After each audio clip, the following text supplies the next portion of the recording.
Hey gang, East Coast Lumberjack here. A couple things we're going to cover this week in the shop. The biggest thing I need to do is before I go, I need to put out a plea. I'm looking for hickory wood. Eastern seaboard somewheres, so essentially from the messing around I've done, basically from Massachusetts south. So Massachusetts, Connecticut's pretty nice. New York, Pennsylvania, I don't really want to go that far if I don't have to. That's probably a 2-day trip. But if anybody knows of people, so what I need, I'm looking for 12 logs, veneer logs. So veneer logs means, for anyone that's not a log buyer, it's got to be good quality. So nice and straight, very, very few defects. And I don't mind paying a veneer price for it. So I'm looking for basically 12 logs. So if you know somebody that's got a good stand of hickory on their property, wouldn't mind cutting a few and making a few dollars from the wood lot, that's what I'm going to be after. So I'll put a plug in at that at the end as well. But if you know someone, get them to get a hold of the East Coast Lumberjack, either through my Facebook page, East Coast Lumberjack, or through my website, eastcoastlumberjack.com, or I guess you could call me, 506-262-1965. So get a hold of the East Coast Lumberjack. I'd like to come down and see you and buy some logs off you. If they're not perfect, and obviously if they have a couple of defects, and the price adjusts accordingly. So it's not the end of the world if you don't have 12 beautiful logs. But I would like to get a lot out of it. So that's my fall trip this year, is going to heading to the States. Spending a day getting some nice logs loaded on and driving them back to New Brunswick. So anyhow, and I need to know where that's at, your location, because I got to apply for a CFIA permit. I got to apply for a permit that says I don't need a permit. Figure that one out. Anyhow, so the other thing I want to do is I want to mention to you is the old East Coast Lumberjack had a little bit of a mishap. I've been filming some of the shows I've been going to, and we had our own show, the Keswick competition here in Keswick Ridge. It was a Canadian Lumberjack Championships, and which we got the wood for. We turned it all, about 100 and some blocks here before the show. Nice wood. The wood all chopped nice. Everybody was pretty happy with the wood. And I picked up the wood. Actually, I sacrificed my kindling wood. So for the kettle boil, which is one of our events, I went through my pile. I took out all even blocks. They all had one knot in them. Although one block had 2 knots in it, and they were 2 pretty big knots. And guess who drew that number? The old East Coast Lumberjack. So the worst block in the pile I got, and I thought I could actually bust through it with my axe, and I did get through it, but the problem was when I busted through it, I come onto my finger. So 13 stitches later, I'm healing up here. So obviously things have slowed down the shop. So I did try the bandsaw today. So that happened on Saturday. Today's Tuesday. I did cut out where is it here? So I did cut out my handles for the Elwells, the large Elwells. Look at the size of that eye. I mean, massive 4-inch eye on that. But now I got two different kinds for him. This is for Dave out in California. He lives in the desert. So I've got a heartwood and a sapwood. Look at those beauties. Okay, the grain's beautiful on them. Massive 4-inch eyes, of course, to fit the big Elwell 4-inch eyes. So as you can tell here, not going to be a problem with that. So, but man, it's a flipping massive axe. So pretty nice. Got stalled a little bit because originally he wanted a straight handle and a curved handle. So I had to message him to make sure that's what he was after. But actually he wants both curved. So I had to have this nice straight 4-inch Elwell if anybody's interested. I could finish that up. I'll just hang that on the other side here. There's a lot of hickory there, and it's a nice handle. But anyways, I've got both of his done. They're in the Hetherington pattern. So I'm going to try my spoke shave. I'm not sure how I can make it. I think if I hold it underneath here, I might be able to make it work without messing around with that finger much. So I need to finish those up. Now there's something else. I threw in some wood, so I was getting down on my hickory, so I threw some wood in, and look what I found. Hang on 2 secs.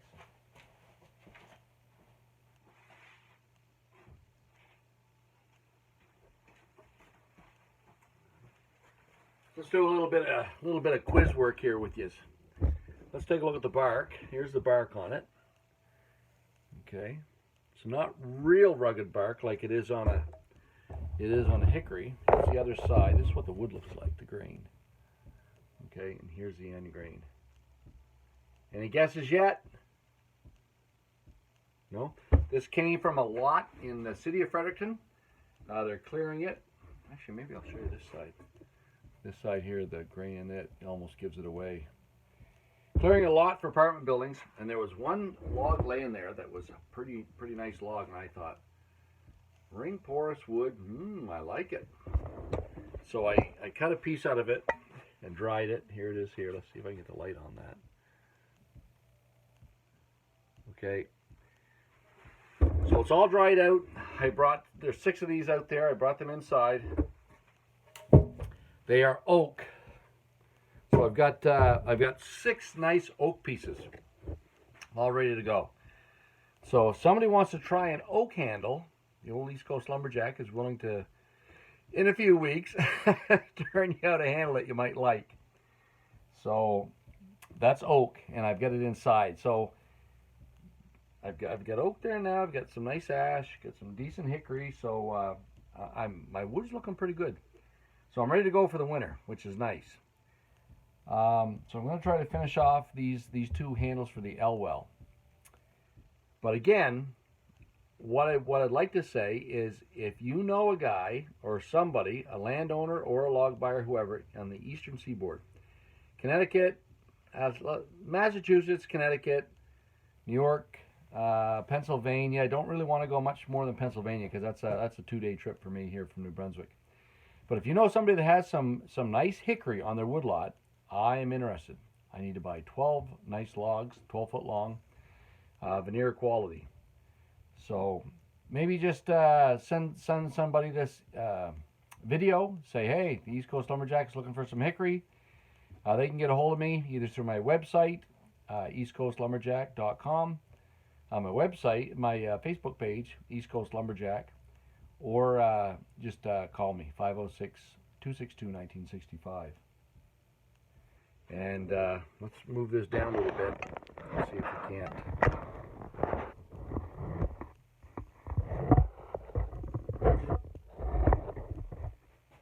There. So I'm going to try to put this in there and just show you a little bit more finishing. So take my padded jaws off, and I put the wood right in the metal jaws of the old Castillo Vise. It's a mainstay here now. It was quite a find at Princess Auto here a few years ago, but now it's a nice vise. The only thing I'm missing is a little swivel on the bottom of that vise. A swivel on your vise is nice because it can swing you around, and you can actually get a lot better purchase on your handle depending on how it's shaped. Now, one other thing I want to tell you about. I work on a hardwood floor, on a concrete floor, and most of you probably do. My shop floor is also concrete. So, what I have, now I've got this here for 2 reasons. This is one of those big, thick foams, okay? So you get them at, I don't know, Walmart or wherever you buy them, but it's about an inch and a quarter thick foam, and it's to take fatigue out of your back. But now, I use it here in the shop, and I do use it for that one reason. So I put this underneath my feet when I'm actually making my handles. The other thing is when I'm tapping axe heads on, because I just got my shipment in from Tuatai Axes.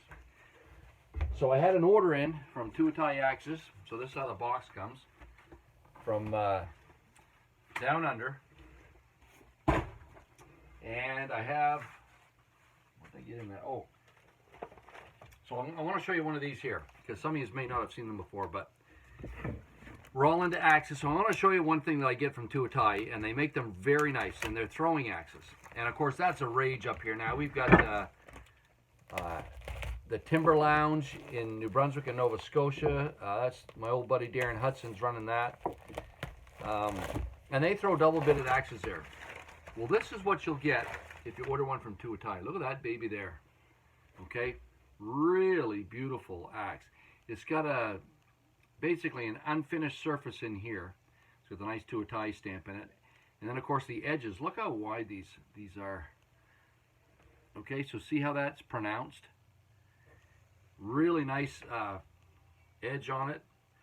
4-inch face. So if we look at this and see what it's measured, if some guys out there want to make them, this here is actually 9 inches. Let's take a look at it here.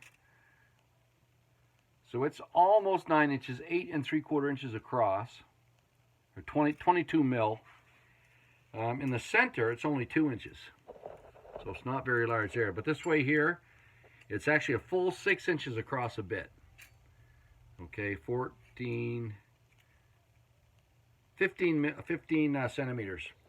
Okay, and you want that because the wider the better the chance you have to cut the bullseye. So that's a Tuatai throwing axe. You can find them on their website. They'll ship them to you. But they make a dandy. So if you want a throwing axe, that's a dandy right there. So I just got those in. Now the other thing I've got from them, don't know whether I should promote these or not because I'm on this kick. I'm not sure about their issues, but man, if you've ever stopped and looked, everything is made in China. I'll challenge you all, try to buy, for the next couple of weeks, whatever you buy, try to buy something not made in China, okay? And everybody needs to do that because people don't realize what's going on here. We're losing businesses in Canada and the United States hand over fist. And people, why? Because we want to buy what's cheap. So, of course, we turn around and you want to buy something? Man, so anyways. So last time I went in, I had to buy some briefs and some socks. So I said, you know what? No more China. They're taking over the world. Let's support local. Well, I tried to find something local in briefs. Good luck with that. Everything's made in China. And all the big names like the Reebok, what was it? Reebok. Trying to think what the other big names were in clothing. But anyways, it was all made in China. I couldn't believe it. Anyway, I finally find something made in Bangladesh or India or something. I bought it just because I said, I'm not buying anything from China anymore. But I'll tell you, if you try to do that for, maybe try it for 2 weeks or a month. I'm not sure how often you go buy stuff. Try not to buy from China, and it will wake you up to the fact that almost everything that we have in this flippin' North America is made in China.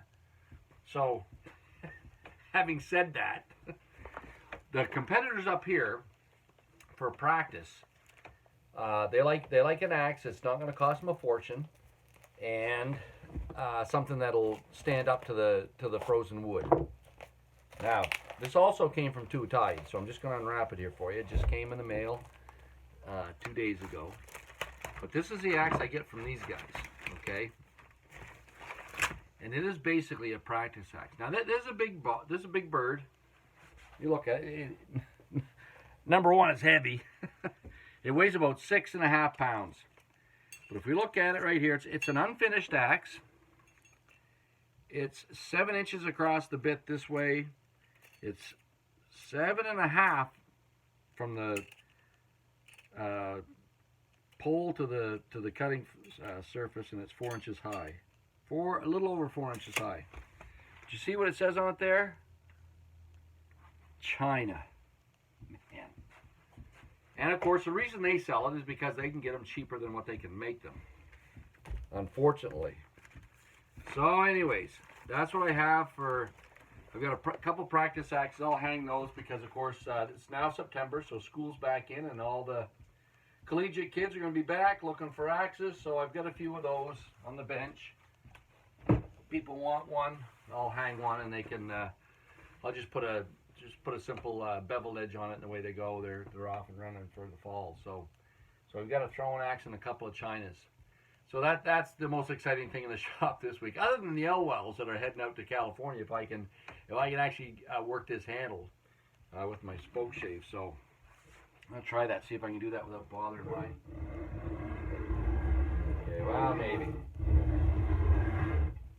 Not great, but I will be able to do something here. So I'm going to have to use my right hand for most of it, but I think I can get these made because Dave's been waiting on them for a while. I mean, that little bump in the road with the straight versus curve, but now that I got that cut out, I just got to finish these two up and get them in the mail back to them. So, anyways, that's about it from the East Coast Lumberjack workshop this week. The only thing coming up in the horizon is the Freiburg Fair. If you've never been to the Freiburg Fair, man, great show. It's a little tiny town in Maine. It's right on the border of New Hampshire. And every October, that place explodes, and I mean explodes. Like there's 20 to 30,000 people there for one of the oldest agricultural fairs in the state of Maine.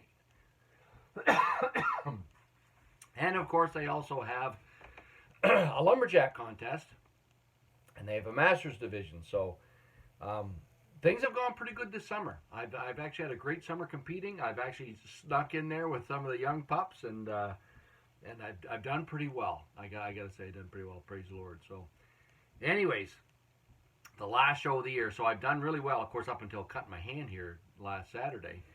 But the stitches come out in 7 days. I'm hoping she's going to hold together. I'll tape it up pretty good. But I'm going to the Freiburg Fair. I want to try chopping that nice white pine down there again. And again, the last time we went to the States in New Hampshire, me and my daughter, we had a pretty good show down there. She did well, and I did well. So while there's still a little bit of gas left in the 58-year-old tank, we're going to go back down and try chopping some wood again and throw an axe down there in the Freiburg Fair. So that's about it here for this week. So if you do know somebody that has some hickory wood on their wood lot, somebody that buys logs or knows something about wood in mostly Massachusetts and Connecticut, that's where I'd really like to end up. But if I have to, I'll drive to New York. Hate to get down as far as Pennsylvania, but I might have to. But anyways, we'll see what's available. There should be lots of hickory before I hit there. But if you know someone, send this video clip to them and let them know. Say, hey, the old East Coast Lumberjack's looking for some hickory wood. I'll pay you a good price for it. And maybe somebody will get a hold of me in the next week or two, and my next video will be about where we're headed. I'll tell you how I plan my trip and the permits you need from the federal government to get your hickory in here. And I'll go through all that stuff with you. So, till next time, I'm going back to working on the old L wells. See you in a bit. East Coast Lumberjack signing out.